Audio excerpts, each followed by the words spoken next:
अगर आपका भाई प्रधानमंत्री होता तो क्या आप पतंग बेच रहे होते या फिर पेट्रोल पंप पर अटेंडेंट या किसी गौशाला में हेल्पर होते? अगर आपका बेटा प्रधानमंत्री होता तो क्या आप लाइन में पैसे लेने के लिए खड़ी होती? जरा सोचिए। मैं विक्रम बजाज फिर एक बार लेकर आया हूं खबरों के पीछे का रिसर्च और सच।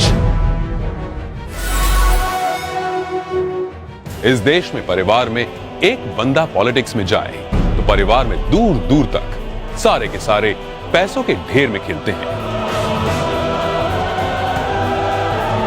तभी आज हमारे पास हैं एक ऐसे नेता जो देश की सियासत की सबसे ऊंची कुर्सी पर बैठे हैं, लेकिन उनका परिवार कैसी आम जिंदगी जी रहा है। नरेंद्र मोदी के बड़े भाई सोम भाई मोदी खुद तो मानते हैं कि वो नरेंद्र मोदी के भाई हैं, पर उन्हें पता है कि प्रधानमंत्री के लिए सिर्फ 125 करोड़ देशवासियों में से एक है। छोटे भाई पंकज भाई गुजरात सरकार के माहिती विभाग में साधारण सी नौकरी करते हैं। दूसरे बड़े भाई अमृत भाई एक प्राइवेट कंपनी में फिटर के तौर पर रिटायर हुए हैं। आज भी उनके परिवार में से किसी ने एरोप्लेन अंदर से नहीं देखा। मोदी जी के दूसरे छोटे भाई प्रहलाद मोदी एक फेयर प्राइस शॉप चलाते हैं। उनकी 95 साल की माताजी नोटबंदी के बाद पैसे निकालने के लिए खुद लाइन में खड़ी दिखी थी।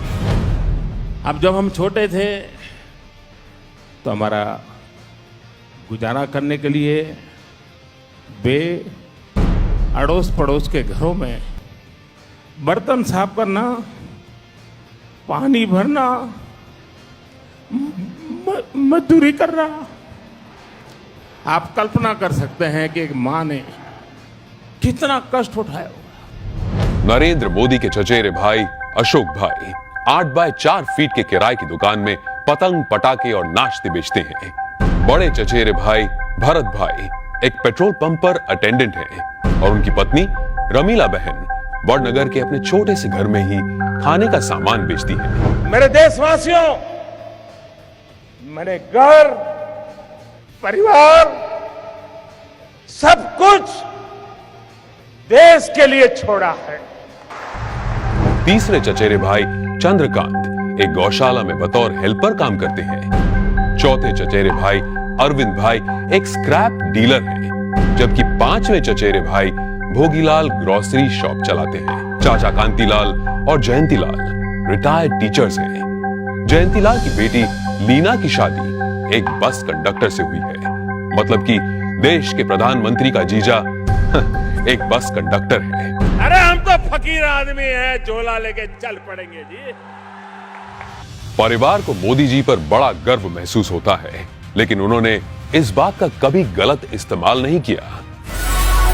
अब जरा सोचिए, दूसरी तरफ है यूपी के मुलायम सिंह यादव और अखिलेश यादव परिवार, जो सत्ता की खींचतान में अपने स्टेट, अपने लोग, अपनी जिम्मेदारियां और अपना होश तक भूल चुके हैं। गांधी परिवार जिसने अपने परिवारवाद से कितना बड़ा पॉलिटिकल एम्पायर खड़ा किया, और बिहार के लालू प्रसाद भी अरबों खरबों के घोटाले कर अपने खानदान को माला माल करते आए हैं। कश्मीर में भी लोगों का जो होना हो वो हो, लेकिन अब्दुल्ला परिवार के ऐशो आराम में कोई कमी नहीं आई। अब जरा सोचिए, नरेंद्र मोदी ऐसे कैसे प्रधानमंत्री हैं जो इतने बड़े पद पर होने के बावजूद अपने परिवार के लिए कुछ नहीं करते हैं? क्यों? जवाब साफ है, ये 25-50 लोग नहीं बल्कि 125 करोड़ भारतीय ही उनका परिवार है। 125 करोड़ देशवासियों में एक मोदी होगा, उससे ज्यादा कुछ नहीं हो। अपने आप को पूरी तरह खपा दूं, आहूत कर दूं, तो उससे बड़ा जीवन का आनंद क्या होगा? जरा सोचिए, क्या देश को ऐसा निस्वार्थ प्रधानमंत्री कभी मिला है या तो कभी मिलेगा?